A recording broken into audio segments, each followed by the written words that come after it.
রাজধানীর যাত্রাবাড়ির মেয়র হানিফ ফ্লাইওভারের টোল প্লাজায় ফলের দোকানদার ফরিদ শেখকে গুলি করে হত্যার অভিযোগে সাবেক প্রধানমন্ত্রী শেখ হাসিনা, তার বোন শেখ রেহানা, ছেলে সজীব ওয়াজেদ জয় এবং মেয়ে সালমা ওয়াজেদ পুতুল সহ 21 জনের বিরুদ্ধে মামলা করা হয়েছে।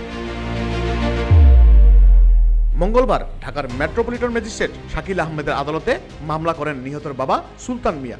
আদালত বাদীর জবানবন্দি গ্রহণ করে সেই সাথে পুলিশ ব্যুরো অব ইনভেস্টিগেশন পিবিআইকে তদন্তের নির্দেশ দেন। আগামী 1 অক্টোবরের মধ্যে তদন্ত প্রতিবেদন দাখিলেরও নির্দেশ দেওয়া হয়।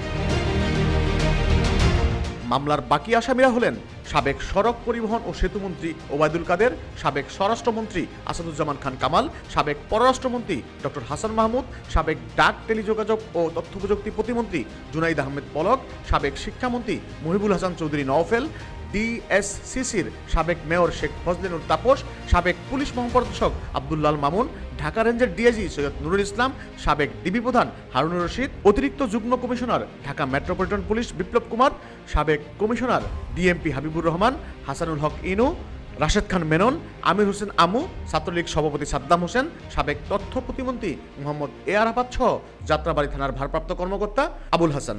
এছাড়াও অজ্ঞাতনামা আরও 250 জনকে আসামি করা হয়েছে।